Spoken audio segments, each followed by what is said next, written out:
So let's look at family systems. This is the only part I'm going to show you, and it's everywhere, not just substance abuse, but the young adult, we'll put them at the top of the pyramid here.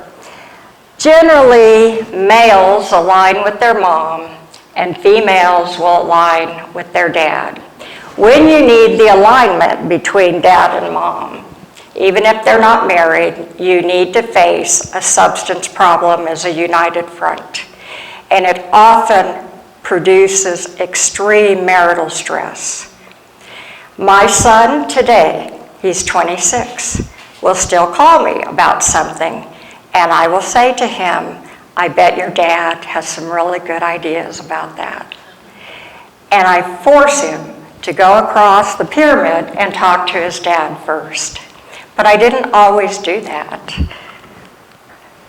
So Jackson submitted, there's a stress-strain coping support model that Orford and the researchers out of the United Kingdom developed that does not place blame on a family. And it was made just for the family, not for the individual with the substance problem. And it was made to support the family.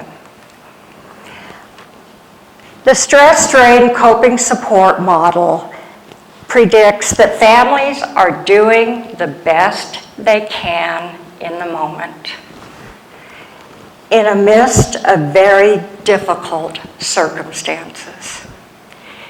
No one intentionally, tries to add to their child's substance problem, generally. You do what you know best in the moment. And through each other, we learn different strategies. But that is a process. It does not happen overnight. That does not mean you're to blame for your child's substance problem. So this was founded on the assumption that caring for a relative with a substance problem is highly stressful and often long-lasting. Most of the studies I have looked at on young adults, these people have had, and we're talking 18 to 25, have been using substances since 13, 14. And doctors, physicians will often say, they're just experimenting. It's normal. You'll get through this. But the addiction sets in. So the first assumption, being an affected family member of someone with a substance problem is highly stressful. You don't necessarily get breaks in it.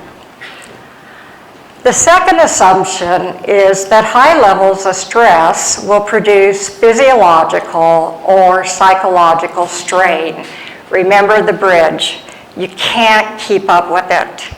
And so you may start having health problems, or there are studies that show affected family members, these studies are not from the United States, they're from Australia and Europe, that use more medical care and more psychological counseling than people who are not living with a child or a spouse with substance problems.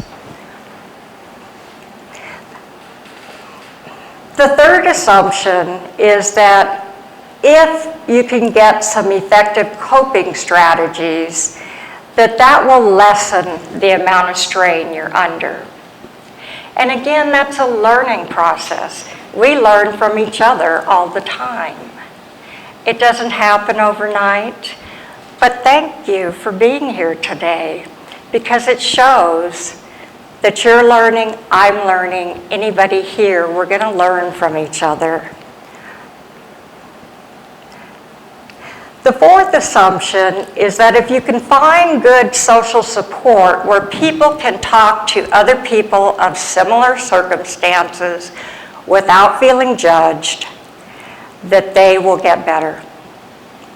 Now, Orford says there's 3 ways that people cope.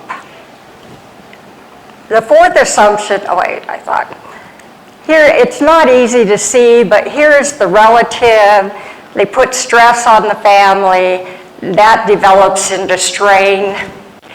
The way the family member copes or the social support the family member gets will depend on how well they do with someone's substance problem.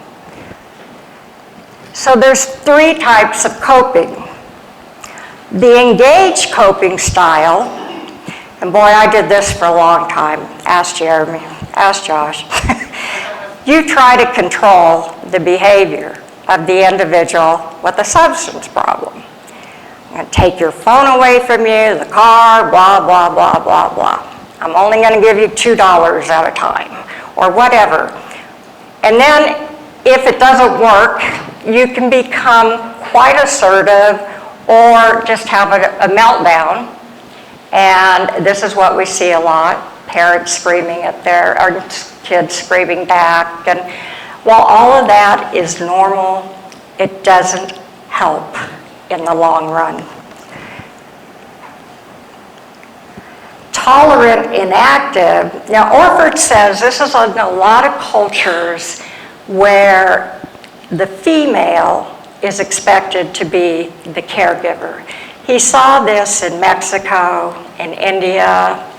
There's a whole group of Pakistani Sikh women he studied in the United Kingdom. They have arranged marriages, and how convenient. Can I send my son? They will marry your substance using relative without even realizing they're getting into this.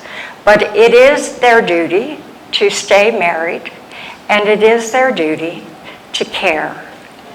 So you don't have to have that culture. Some people go to self-sacrificing. He just did a huge study out of Brazil with 5,000 individuals, and he saw this over and over again, where the women often sacrifice their own welfare to care for their relative.